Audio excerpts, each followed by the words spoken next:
Welcome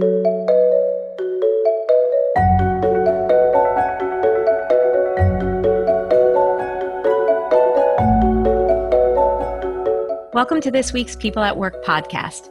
I'm your host, Amanda Dundas, and today I'm speaking with OV Partner and Vice President, Dr. Walter Reichman, on how to implement a mental health program in the workplace.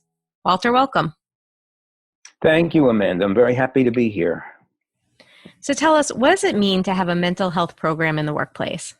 Well, it means a number of things. For one thing, it means that you recognize the extent of mental health problems among people in the workplace.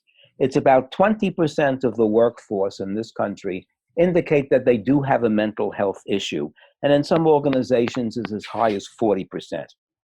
It also indicates that they recognize that there is an implication for the working of the organization by mental health problems. It affects absenteeism, lateness, creativity, health and disability insurance, and a whole host of other elements that are necessary for a productive organization. Having the program also indicates that the organization has concerns for the well-being of their employees and their families, and they believe that people with mental health problems, in fact, can be turned around and become productive, healthy people in the workplace. If somebody wants to implement a program in their workplace, what are the steps they need to take? Well, there are a number of steps, and I'm going to run through them fairly quickly. For one thing, it has to be prioritized and promoted by top management. It has to be a part of the strategy, the policies, and the objectives of the organization. It then would be a good idea to have a champion. Hopefully someone at the executive level, someone from human resources, someone from the employee assistance program or the medical department who would be the champion of implementing this kind of a program. They would take responsibility for putting it into process. They would put together a committee, and the committee would be a cross-section of people in the organization, including, if you're a union organization, having someone from the union or an employee association. They would put together a policy statement, and the policy statement would promote mental health in the organization, promise people who have a mental health problem that they will be taken care of, that they will be attended to, that confidentiality will be maintained, and that their jobs will be held if they have to go for any kind of treatment. The next part of the policy is the reduction of stigma. We recognize that stigma is the major reason that people are afraid of acknowledging that they have a mental health problem. And there has to be a program for reducing stigma by talking about mental health issues, people describing their own mental health problems and how they've come through it. Then the next step is to look within the organization. What are the things that are there in the organization that may contribute to mental health problems? And here, looking at engagement surveys, at stress surveys, can point out such things as the workload, schedule, communication, management problems that cause the stress that can lead to a variety of mental health problems. And then you have to have some training for managers on how to deal with mental health. And then it would be a very, very good idea to have a mental health day at least once a year within the organization, in which you give out literature on mental health, you review the program and the process within the organization, and you offer help and acknowledge and be accepting of people with mental health problems.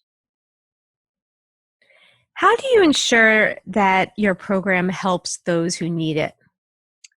Well, for one thing, you've got to make sure that the services you provide are of the highest quality in terms of if you're going to have therapists or counselors, or if you're setting up a treatment facility within the organization or through the employee assistance program, that you have quality.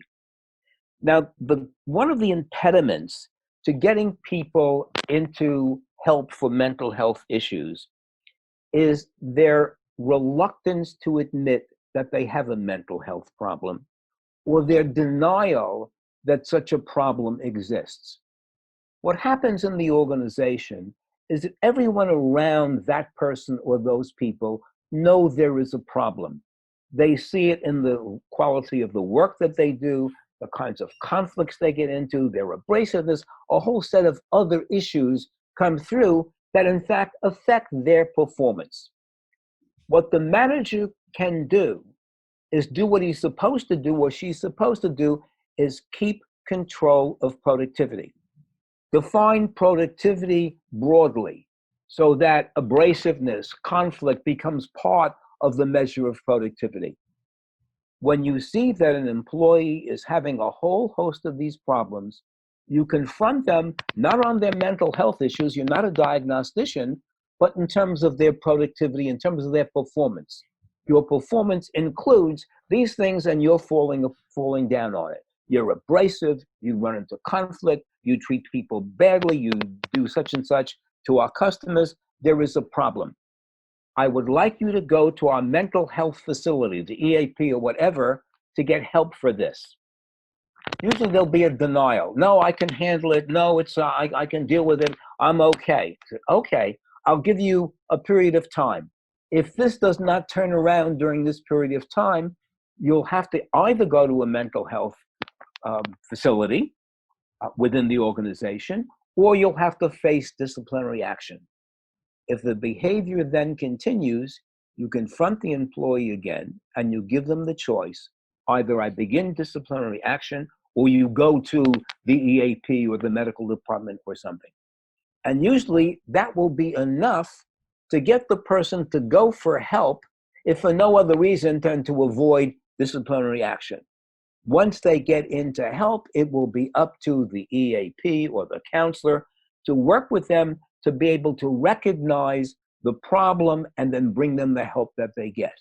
You as the manager, in the meantime, maintain their confidentiality, maintain their position, and then be in contact with the mental health specialist so that when they are ready to return, you welcome them back and you make life good for them as they come back into the organization.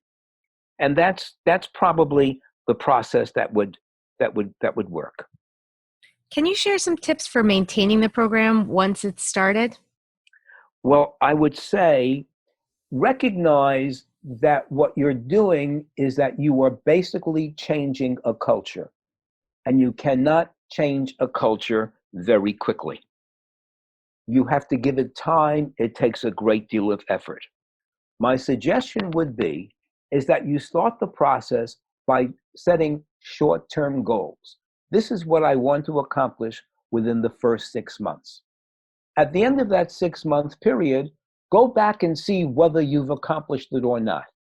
If you've not accomplished it, where were the hitches? Where were the problems? And then make adjustments and set another goal. And work this slowly and gradually. Persevere and be persistent. Do not expect a great success immediately. It is a slow, positive process. You're changing a culture. But the results of what we have found and what others have found is that for every dollar invested in putting together a mental health program, there is a $4 per reward for that $1 of investment. Thanks so much, Walter. I think that's a really key point, that this type of investment, it's not only the right thing to do, but it really does help your organization in the long run. Thank you so much for being here today. If you're interested in learning more, Walter will be presenting on this topic at our fall conference along with Dr. Vicki Alcott. For more information, visit our website at orgvitality.com.